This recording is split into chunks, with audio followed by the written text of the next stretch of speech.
अगर जदयू कोटे में ये सीट जाती है तो हम लोगों को बहुत ही सहज महसूस होगा कि एनडीए को सपोर्ट करना। तो क्या हमारा कभी अधिकार नहीं होगा? हम सिर्फ वोट ही देते रहेंगे?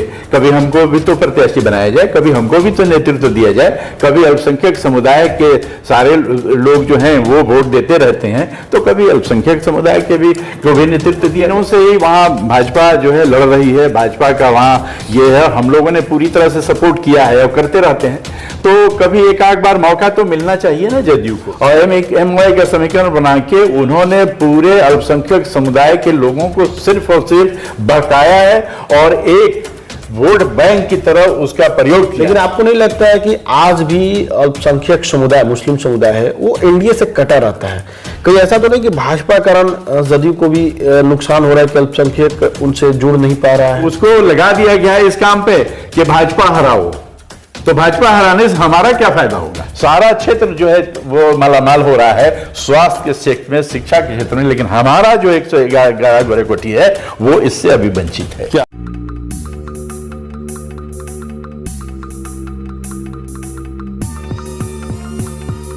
आरएस जेम्स एंड ज्वेलर्स, जहां आपको मिलेंगे एक से बढ़कर एक फैंसी डिजाइनों में हॉलमार्क जेवर। जी हां, आपने बिल्कुल सही सुना। अगर आपको भी लेना है गोल्ड और चांदी के जेवर तो चलिए आइए सबसे विश्वसनीय shop RS James and jewellers में।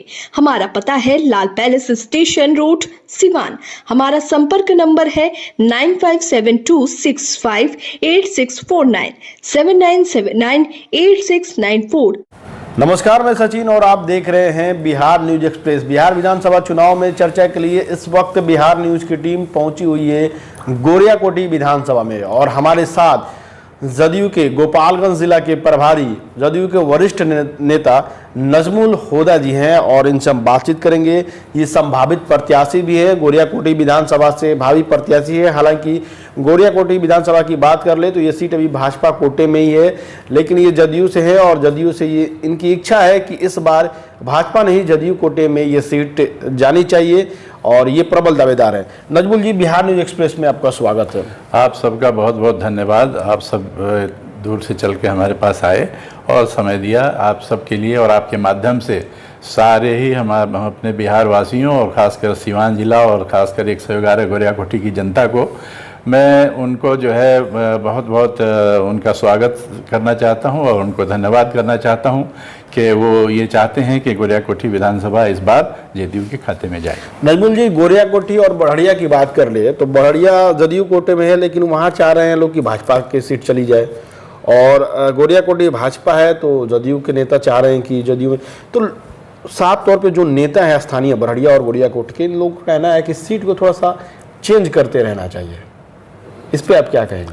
नहीं, बात तो सही है। मतलब अब हम गोरियाकोठी उस पर हम सिर्फ गोरियाकोठी की बात करेंगे, बड़हड़िया के बारे में हम ना वहाँ के बारे में हम जानते हैं ना हमको इतना उसका ये है। लेकिन गोरियाकोठी की जनता बहुत दिनों से ये चाह रही है और ये बहुत गोरियाकोठी की जनता का ये डिमांड भी रहा है कि जदयू कोटे में ये सीट जानी चाहिए।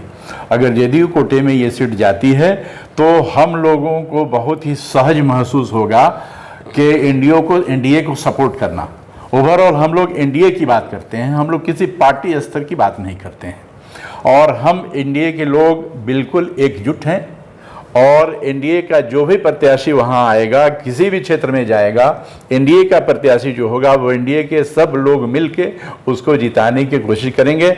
और जो हमारे एनडीए का मिशन है, जो हमारे एनडीए का लक्ष्य है 2025, 225 फिर से 29, उसको हासिल करने के लिए हम लोग कोई कसर उठा नहीं रखेंगे।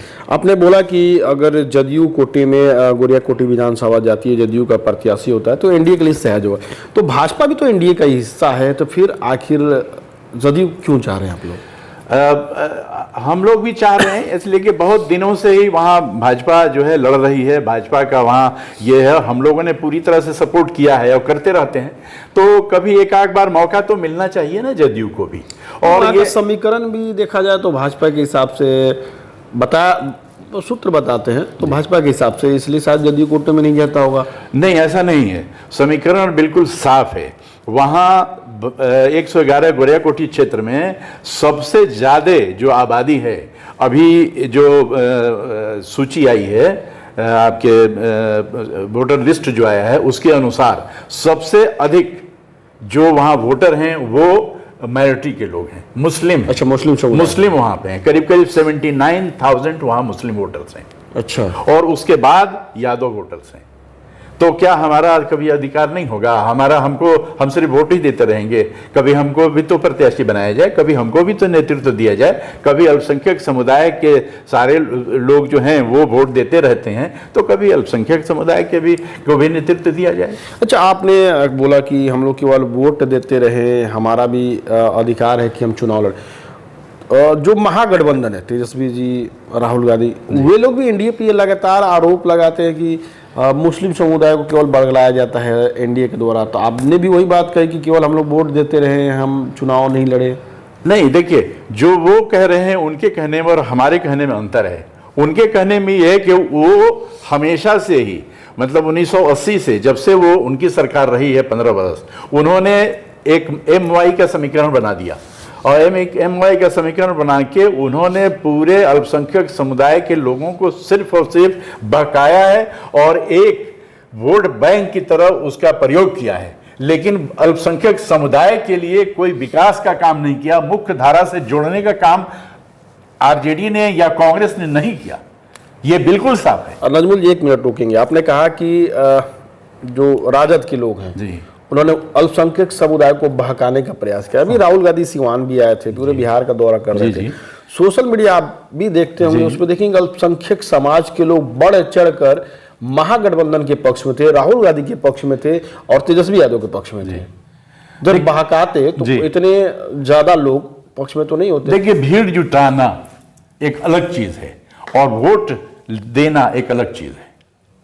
इस बात से किसी को इनकार नहीं है अल्पसंख्यक समुदाय के लोगों को कि जितना काम एनडीए सरकार में रहते हुए नीतीश कुमार ने कर दिया है अल्पसंख्यक समुदाय के लिए, वो एक मिसाल है जो आज तक ना किसी ने किया, ना किसी ने सोचा और ना कोई कर सकता है। इस चीज को अल्पसंख्यक समुदाय बिल्कुल समझता है, बुझता है और इस पर जो है वो ये चाहता है कि चाहे कुछ भी हो, लेकिन मुख्यमंत्री नीतीश कुमार होने चाहिए। अच्छा, नीतीश जी सिवान आए हुए थे, नारायणपुर और पपौर में। पपौर में सभा था, उसमें उन्होंने कहा कि इतिहास में पहली बार उन्होंने मुसलमानों के लिए काम किया। पहली वो नेता है जो मुसलमानों के लिए काम किया। कब्रिस्तान जो हमेशा झगड़ा लड़ाई होता था उसकी घेराबंदी थी। लेकिन आपको नहीं लगता है कि आज भी अल्पसंख्यक समुदाय, मुस्लिम समुदाय है, वो एनडीए से कटा रहता है? कहीं ऐसा तो नहीं कि भाजपा कारण जदयू को भी नुकसान हो रहा है कि अल्पसंख्यक उनसे जुड़ नहीं पा रहा है? जी, बिल्कुल आप दुरुस्त कह रहे हैं। और इसका मुख्य कारण जो है वो विपक्ष का लोग हैं और विपक्ष में आरजेडी। इसलिए कि आरजेडी देख रही है कि MY समीकरण से जो खसक रहा है M समीकरण हमारे यहाँ से, उसको जोड़ने के लिए वो ये हथकंडा अपना रहे हैं कि भाजपा के कारण मुस्लिम हमारे साथ सटे हुए हैं। ऐसा नहीं है। मुस्लिम विकास चाहते हैं, आपके साथ रहे 15 साल मजबूती के साथ। आज भी बहुत, इससे हमको कहने में कोई गुरेज नहीं है कि मुसलमान आज भी जो है बहुत हद तक आरजेडी के साथ है। एनडीए से दूरियां हैं, एनडीए से दूरियां हैं। एक बात है, हम पहले भी कहते हैं कि उसको लगा दिया गया है इस काम पे कि भाजपा हराओ, तो भाजपा हराने से हमारा क्या फायदा होगा? भाजपा के साथ रहते हुए नीतीश कुमार ने जो काम अल्पसंख्यक समुदाय के लिए किया, उसमें भाजपा कहीं आड़े नहीं आई। चाहे वो कब्रिस्तान की घेराबंदी हो जिसको मुख्यमंत्री ने कल जो है वो सभा में जिसका उल्लेख किया, चाहे मदरसों के बारे में हो, मदरसों में शिक्षकों का जो वेतन है उसका उल्लेख किया। शिक्षकों का वेतन, मदरसा के शिक्षकों का वेतन जो है सरकारी स्तर पर उनके हिसाब से मिल रहा है। उनके भवन के निर्माण के लिए पैसे मिल रहे हैं, उनके मदरसों के विकास के लिए पैसे मिल रहे हैं। जो मदरसों में बच्चे पढ़ते हैं उनको भी साइकिल की सुविधा मिल रही है, उनको भी पोशाक की सुविधा मिल रही है, उनको भी आपके पुस्तक की सुविधा मिल रही है, सारी सुविधाएं मिल रही हैं और भाजपा के साथ ही हम हैं। यही तो बात समझना है। मुसलमान विरोध नहीं, कहीं भी विरोध नहीं किया भाजपा ने, न मदरसा की घेरा, न कब्रिस्तान की घेराबंदी, न मदरसा। एकदम बिल्कुल आप सही कह रहे हैं, कहीं विरोध नहीं हुआ है। और यही वजह है और यही वजह है, यही कारण है। अच्छा, जो राजद मुसलमानों का रहनुमा बन रहा है, उसकी भी सरकार रही है, उसने तो आज तक न मदरसा के लिए कुछ किया, न कब्रिस्तान के लिए घेराबंदी, फिर भी भाजपा के नाम पे डरवाया नहीं। उसका कारण एक ही है कि क्या है भाई, तो ओपनली वो लोग सिर्फ बोल देते हैं कि अल्पसंख्यकों को डरने की जरूरत नहीं, हम उनके साथ हैं। लेकिन कहां आप उनके साथ हैं? अल्पसंख्यकों के साथ तो आपने अल्पसंख्यक का मुद्दा, एक भी मुद्दा आपने कभी उठाया हो सिवाय इसके कि उनके जज्बात से खेला आपने? उनका एक भी मुद्दा आपने कहीं उठाया हो? नहीं उठाया आपने। तो इसमें तो अल्पसंख्यक समाज की भी कमी है कि उसको जागरूक होना चाहिए। देखिए कमी कहां है, अल्पसंख्यक समुदाय जो है आज भी थोड़ा सा वो समझ लें कि पिछड़ा भी है और पोसेसिव होके चलती है। उसका कारण क्या है कि हम लोग हैं, जो नेतृत्व है उसका, और नेतृत्व में भी जो लोग प्रखर मुख्य रूप से जो बोलते हैं, जो मुखर होके बोलते हैं, उनको जो है वो बोलना चाहिए, वो बोलते नहीं है। उनको बोलना चाहिए, उनको बात करना चाहिए, उनको लोगों को समझाना चाहिए, बताना चाहिए। जानते हैं, वो कहते हैं कि नहीं, जो भी विकास हुआ है मुसलमानों में, अल्पसंख्यक में, वो नीतीश कुमार के कारण ही हुआ है। लेकिन जब भाजपा के साथ रह के, भाजपा के साथ रहते हुए, बिल्कुल बहुत बड़ी बात मैं कह रहा हूं और जिम्मेदारी से कह रहा हूं, इसको कोई डिनाई नहीं कर सकता है। और भाजपा कहीं आड़े नहीं आई है, हमेशा भाजपा ने साथ दिया है। ठीक है, नीतीश कुमार जो कर रहे हैं एकदम सही। नीतीश कुमार ने बहुत कुछ किया, बहुत कुछ किया है और हर तरह से वो हुआ है, कहीं से उसमें। चलिए, तो मुसलमान भाइयों को क्या मैसेज देंगे आप? मुसलमान भाइयों को मैं ये मैसेज देना चाहता हूं कि आप जज्बात से उठ के होश से काम लीजिए, जोश में आप काम मत लीजिए। आप जो है वो देखिए कि भलाई हमारी किस में है। आज 15-20 सालों में माननीय मुख्यमंत्री नीतीश कुमार ने जो अल्पसंख्यक समुदाय के लिए काम किया वो एक मिसाल है, और आप उसको देखिए। आज मैं ये दावे के साथ आप अल्पसंख्यक समुदाय को कह सकता हूं कि उनके एक एक घरों में जो पैसा जा रहा है वो सरकार का पैसा जा रहा है, और सरकार ने ही कोशिश किया है कि आज आप मुख्य धारा में आ गए हैं और आ रहे हैं, और उसकी कोशिश की जा रही है। इसलिए आप एनडीए का हाथ मजबूत कीजिए, और मैं कहता हूं कि नीतीश कुमार का हाथ मजबूत कीजिए, ताकि ये जो योजनाएं चल रही हैं, जो आपके विकास का काम हो रहा है, ये हमेशा चलता रहे। चलिए, हम लोग आते हैं फिर गोरियाकोटी विधानसभा पे। भाजपा के वहां विधायक है देवेश कांत जी, क्या लगता है कि विकास का काम उन्होंने किया है धरातल पे या नहीं किया है? देखिए, अब ये तो वहाँ एक नागरिक के नाते, क्योंकि आप वहाँ के नागरिक हैं, जी, घर भी मैं बिल्कुल वहाँ का हूँ, रहने वाला हूँ और ये हूँ। देखिए, हमारी वहाँ पे जो मांग है, और शुरू से हमारी मांग रही है कि वहाँ हम पूरे सरकार ने और खास करके माननीय मुख्यमंत्री ने शिक्षा के क्षेत्र में जो काम किया है, उससे हमारा क्षेत्र वंचित रहा है। अच्छा। स्वास्थ्य के क्षेत्र में जो भी काम हुआ है, सारा क्षेत्र जो है वो मालामाल हो रहा है स्वास्थ्य के क्षेत्र में, शिक्षा के क्षेत्र में, लेकिन हमारा जो 111 गोरेकोटी है वो इससे अभी वंचित है। क्या स्थानीय विधायक की लापरवाही है? अब हम इसको जो है लापरवाही कहें या जो भी कहें, सब जब सरकार सारी योजनाओं को दे रही है और वो आपके क्षेत्र में नहीं पहुंच पा रहा, तो कहीं ना कहीं विधायक की उसमें गलती है, जाहिर सी बात है। विधायक उस चीज को हो सकता है, तो ये चीज आप बताएं कि क्या चीज कहाँ कमी रह गई? कमी हो सकता है कि जो योजनाएं हैं वो धरातल पर नहीं उतर पा रही हैं। क्यों नहीं उतर पा रही हैं अब तो ये वो बेहतर जानते हैं, लेकिन उतरना चाहिए। जो योजनाएं आज देखिए, पैसा पानी की तरह बहाया जा रहा है हर योजनाओं को लेके। कोई भी ऐसी योजना बिहार में ठप नहीं है, सारी योजनाएं जो है चल रही हैं। पैसा, माननीय मुख्यमंत्री ने बिल्कुल साफ कहा कि पैसे की कमी नहीं है, आप योजना लाइए और पैसा ले जाइए और काम कीजिए ताकि विकास हो बिहार में, लोगों को उसका लाभ मिले। तो फिर हमारे यहाँ लाभ क्यों नहीं मिल रहा है? कुछ दिन पहले राजद के एमएलसी विनोद जायसवाल जी लखनी नबीगंज प्रखंड के डुमरा गांव है, वहां पे सड़क निर्माण का काम किए। भाजपा की वहां विधायक है, आप लोगों की सरकार है, और वहां पे एमएलसी जाके सड़क बनवा रहे हैं। तो इसका कहीं ना कहीं मतलब है कि विकास जो है, सरकार का दावा है कि हर गांव में सड़क पहुंच जाए, वो नहीं पहुंच पा रही है। नहीं तो एमएलसी है तो मान लीजिए कि एमएलसी तो काम नहीं हुआ तब तो जाके है, तो एमएलसी तो वो हमारे यहाँ के भी, हमारे तो एमएलसी हैं वो कि हमारे यहाँ। मेरा सवाल वो नहीं था, काम नहीं हुआ तब तो वो नहीं, तो काम ठीक है, काम नहीं हुआ है, हम ये नहीं कह रहे हैं, लेकिन अगर उन्होंने काम कराया है तो जितना फंड एमएलसी को मिलता है उतना फंड उनको भी मिलता है। तो अगर उन्होंने एक काम करा ही दिया तो अच्छी बात है कि भाई कम से कम कुछ तो उन्होंने इस्तेमाल किया। इसलिए कि वो भी एमएलसी तो हमारे क्षेत्र के भी हैं, वो तो उनको भी तो कुछ करना चाहिए ना, कि दिखाने के लिए कि हमने भी कुछ काम किया। तो इसमें गलत क्या है? अच्छी बात है, दोनों मिलके काम करें तो बहुत अच्छी बात है। अच्छा, गोरियाकोटी विधानसभा का मुख्य मुद्दा क्या रहेगा इस बार चुनाव में? देखिए, मुख्य मुद्दा जो है मतलब हम लोग जो है, मुख्य मुद्दा क्या है? मुख्य मुद्दा हम लोगों का है कि साहब अभी हम लोग सरकार में हैं और एनडीए की सरकार है, एनडीए एकजुट है, इसमें कहीं से दो राय नहीं है।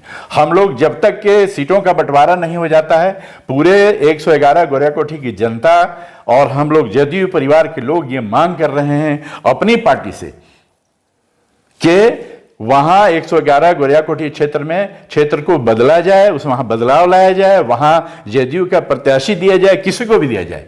जिस तरह से हम लोगों ने आज तक भाजपा को सपोर्ट किया है, भाजपा वाले भी हम लोगों का सपोर्ट करें और हम लोगों को भी मौका दें।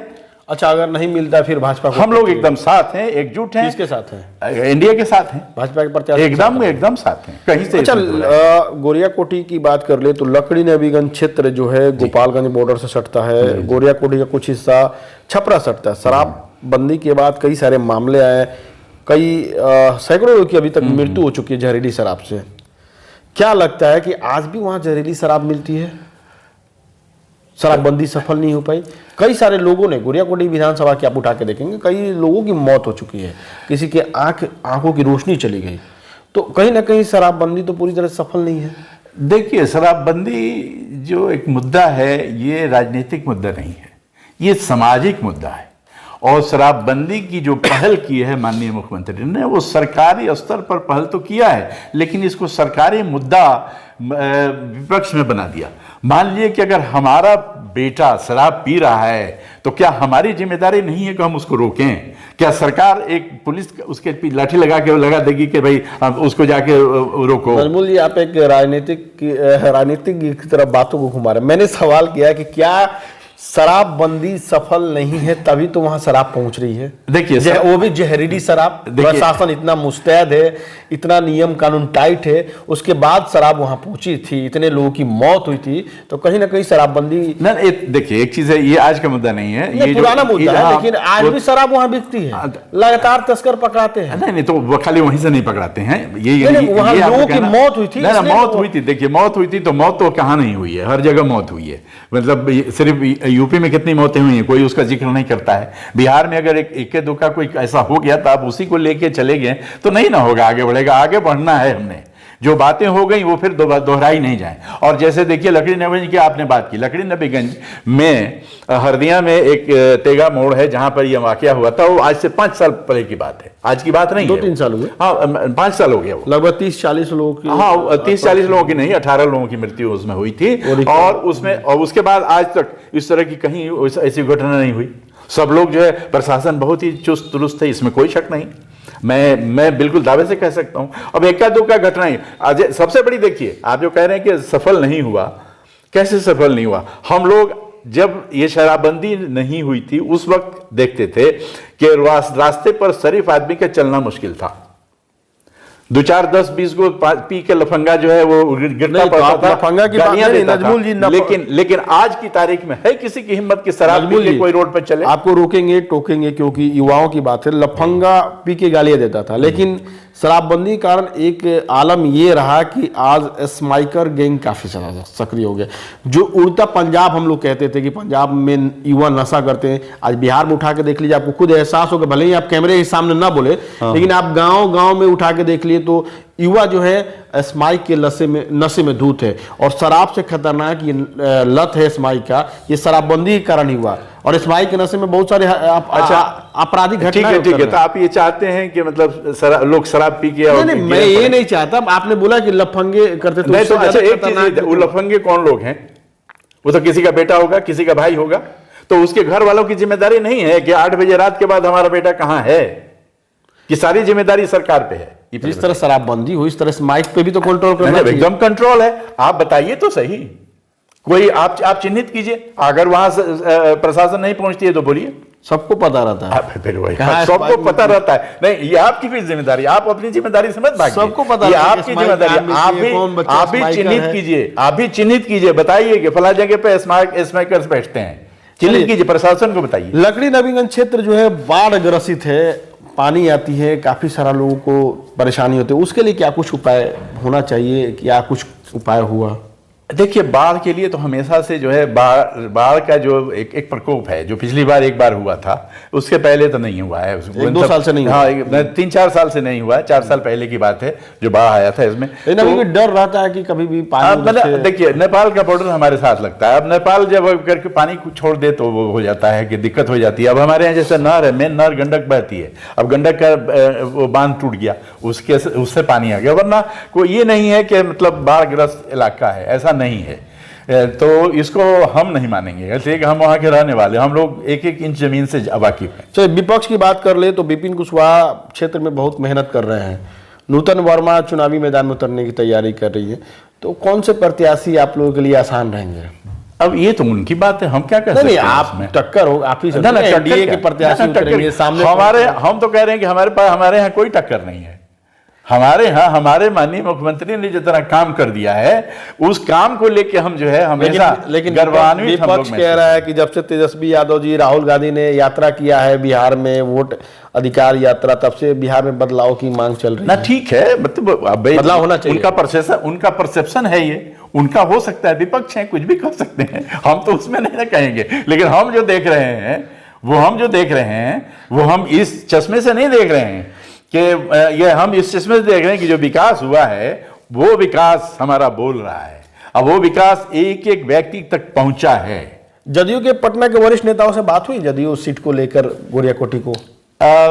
इस सिलसिले में अभी हमारी जो है पहले बात हुई थी, लेकिन अभी नहीं बात हुई है। हम लोग जाएंगे और फिर बात करेंगे इस पर जरूर। क्या लगता है कि जदयू इस बार सीट लेके नजमुल हुदा जी को प्रत्याशी बनाएगी? अब ये तो पार्टी की बात है, हम उसमें कुछ नहीं कह सकते। हम लोग अपना काम कर रहे हैं, मेहनत करते हैं, पार्टी के लिए तन से, मन से और धन से लगे रहते हैं। समर्पित सिपाही हम लोग नीतीश कुमार के, और जो भी शीर्ष नेतृत्व का फैसला होगा वो हम लोगों को सर्वमान्य फैसला है, और हम लोग उसमें कभी भी पुराने नेता हैं, काफी दिनों से समाज जी बिल्कुल लाइन में है। हाँ। तो क्या लगता है, मौका मिलना चाहिए नजमुल जी को? मैंने जरूर मिलना चाहिए, इसलिए कि हम लोग लगे रहते हैं तो एक कार्यकर्ता जो पार्टी का कार्यकर्ता है, समाजी, वो क्या चाहता है, उसका यही ना होता है कि भाई हमको भी कहीं ना कहीं मौका मिले, हम भी कहीं ना कहीं जो है अपने क्षमता का जो है वो प्रदर्शन करें, जिससे हम जनता को लाभ हो, पार्टी को लाभ जो हो रहा है उससे और अधिक लाभ मिले। जैसे आज हम जो बोल रहे हैं, इसके बोलने में और एक मतलब सरकारी पद पर रह के या कोई स्तर पर रह के बोलता है तो उसके फर्क पड़ता है, इसमें कोई शक नहीं है। लेकिन हम लोगों का अपना जो कर्तव्य हम लोग निभा रहे हैं, बाकी पार्टी का शीर्ष नेतृत्व जो फैसला करेगा हम लोगों को मंजूर है। और आज 18 वर्षों से हम लोग जो है एक झंडे के तले, एक नीतीश कुमार के तले, एक पार्टी के तले हम लोग मेहनत कर रहे हैं। क्या अपील करेंगे गोरियाकोटी विधानसभा और सिवान की जनता से? सिवान और गोरियाकोटी की जनता से अपील करेंगे कि आप लोग जो है बहुत ही सभ्य जनता है हमारी, शिक्षित जनता है हमारी, सारे लोग समझते हैं, बूझते हैं इस बात को, और समझते हैं कि सिवान में जितना अल्पसंख्यक समुदाय की भागीदारी है उस हिसाब से पार्टी जो है फैसला ले। और गोरियाकोटी क्षेत्र की जनता से मैं अपील करूंगा कि जो प्रेम और स्नेह आपने हमें दिया है वो प्रेम स्नेह बाकी रहे। और आपसे गुजारिश ये है कि आप भी जो है अपने स्तर से इस आवाज को बुलंद कीजिए, ताकि पटना तक ये आवाज जाए कि भाई इस बार जदयू को ये सीट आवे, और जदयू की तरफ से कोई भी पार्टी प्रत्याशी दे, हम लोग उसके साथ हैं, और उसमें हम भी चाहेंगे, हम भी हैं, लगे हुए हैं, तो हमारी भी कोई भागीदारी हो जाए तो मैं जो है आप सबका बहुत बहुत आभारी रहूंगा। चलिए, बहुत बहुत धन्यवाद। नजमुल हुदा जी हैं, जदयू के वरिष्ठ नेता हैं, पिछले 18-20 वर्षों से ये लगातार जदयू नीतीश कुमार की पार्टी में है, लगातार सक्रिय कार्यकर्ता रहे हैं, सामाजिक कार्यकर्ता रहे हैं, और इनका ये साफ तौर पे कहना है कि ये लोग शुरू से ही गोरियाकोटी विधानसभा में एनडीए का जो भाजपा का उम्मीदवार रहता है उनके साथ रहते हैं, लेकिन इस बार ये लोग चाहते हैं कि वहां से जदयू का उम्मीदवार दिया जाए, और ये खुद एक प्रबल दावेदार हैं जदयू की तरफ से। अब देखना है कि जो एनडीए के वरिष्ठ नेता हैं इस पर क्या कुछ एक्शन लेते हैं। इस खबर पे आपकी क्या कुछ राय है, कमेंट बॉक्स में जरूर बताएं। बहुत बहुत धन्यवाद।